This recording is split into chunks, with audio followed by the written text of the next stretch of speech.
Hello friends, MS coder में आपका स्वागत है। लास्ट वीडियो में हमने देखा था फॉर लूप के बारे में। आज की इस वीडियो में हम जानेंगे व्हाइल लूप के बारे में। जो व्हाइल लूप होता है ये भी फॉर लूप की ही तरह काम करता है, बस इसमें थोड़ा सा डिफरेंस होता है। उस डिफरेंस को भी हम आज की इस वीडियो में देखेंगे। तो यहाँ पर हम एक फाइल बना लेते हैं व्हाइल लूप के नाम से। और यहाँ पर देखिए जो व्हाइल लूप का सिंटैक्स होता है वो कैसे होता है। सबसे पहले हमें क्या करना होता है, कोई भी एक वेरिएबल डिक्लेयर करना होता है। जैसे हम एक वेरिएबल ले लेते हैं यहाँ पर ए नाम से, और इसके अंदर हम कोई भी वैल्यू असाइन कर देते हैं। और फिर हम व्हाइल कीवर्ड यूज़ करते हैं, और जो इसका राउंड ब्रैकेट होता है उसके अंदर हम कंडीशन लेते हैं। कंडीशन क्या ले, कोई भी हम कंडीशन ले सकते हैं। जैसे हम यहाँ पर कंडीशन ले रहे हैं कि ये व्हाइल लूप तब तक चलना चाहिए जब तक ए की वैल्यू 5 से कम है या 5 के इक्वल है। और फिर इसके अंदर हम क्या करेंगे, जो भी हमें लॉजिक लिखना है वो हम व्हाइल लूप की बॉडी के अंदर लॉजिक लिख लेते हैं। यहाँ पर हम क्या करते हैं, सिंपली ए की वैल्यू को प्रिंट करा देंगे और फिर बाद में ए को हम प्लस प्लस कर देते हैं। जो ए के बाद हमने 2 बार प्लस का सिंबल यूज किया है, इसका मतलब होता है ए बराबर ए प्लस 1।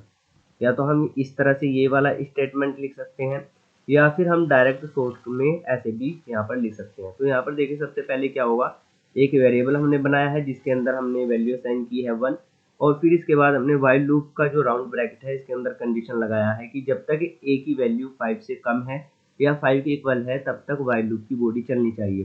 तो यहाँ पर ए की वैल्यू 1 है तो फर्स्ट टाइम ये कंडीशन ट्रू हो जाएगी और यहाँ से ए की वैल्यू 1 प्रिंट हो जाएगा। अब जैसे ही ये वाली लाइन चलेगी तो ए की वैल्यू 1 से बढ़कर 2 हो जाएगी और दोबारा से ये कंडीशन चेक की जाएगी और ये अब की बार भी कंडीशन ट्रू हो जाएगी। तो इस तरह से कंडीशन तब तक चलेगी जब तक कि ए की वैल्यू 5 से कम है या 5 के इक्वल है। तो चलिए इस प्रोग्राम को रन कर लेते हैं। तो रन करने के लिए हमें क्या करना होता है, नोड और फिर स्पेस, और जो जो भी आपकी फाइल का नाम है वो आप यहाँ पर टाइप कर दीजिएगा। जैसे हमारी फाइल का नाम है व्हाइल लूप डॉट जेएस, और एंटर की प्रेस कीजिएगा। तो आप यहाँ पर देख सकते हो कि जो हमने वैल्यूज ली है, यानी कि जो कंडीशन लगाया है उसी के हिसाब से यहाँ पर वैल्यू प्रिंट हो गई है 1 से लेकर 5 तक। तो इस तरह से आप व्हाइल लूप का यूज करके भी सेम जो रिजल्ट आता है फॉर लूप के केस में, वही रिजल्ट यहाँ पर भी आपको मिल सकता है। तो यहाँ पर जो अगर आपको डिफरेंस देखना है व्हाइल लूप में और फॉर लूप में, तो फॉर लूप में हम क्या करते हैं, जो फॉर लूप का राउंड ब्रैकेट होता है वो तीनों स्टेटमेंट हम वहाँ पर ही दे देते हैं। यानी कि जो पहला स्टेटमेंट हम यहाँ पर व्हाइल लूप से बाहर ले रहे हैं असाइनमेंट का, वो भी हम फॉर लूप के राउंड ब्रैकेट में ले लेते हैं। फिर जो दूसरा कंडीशन वाला होता है वो भी फॉर लूप का जो राउंड ब्रैकेट होता है वहाँ पर ले लेते हैं। और जो इंक्रीमेंट और डिक्रीमेंट का होता है वो भी हम फॉर लूप के जो राउंड ब्रैकेट होता है वहाँ पर ले लेते हैं।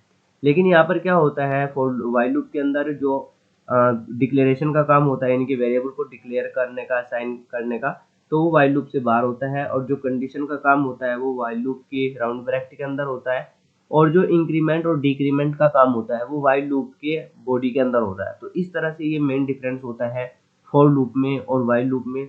अगर आपको कोई टेबल प्रिंट करानी है तो आप वो भी आप यहाँ पर कर सकते हो। जैसे टेबल प्रिंट कराने के लिए हम कंडीशन ले लेते हैं कि जब तक ए की वैल्यू 10 के इक्वल है या 10 से कम है तब तक ये कंडीशन चलनी चाहिए।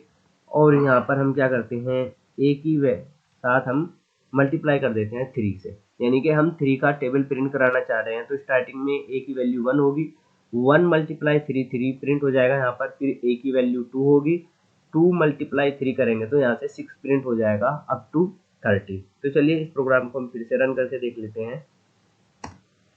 तो यहाँ पर आप देख सकते हो कि जो 3 का टेबल है वो यहाँ पर प्रिंट हो गया है 3 से लेकर 30 तक। तो इस तरह से हम व्हाइल लूप को भी यूज़ कर सकते हैं फॉर लूप की जगह पे।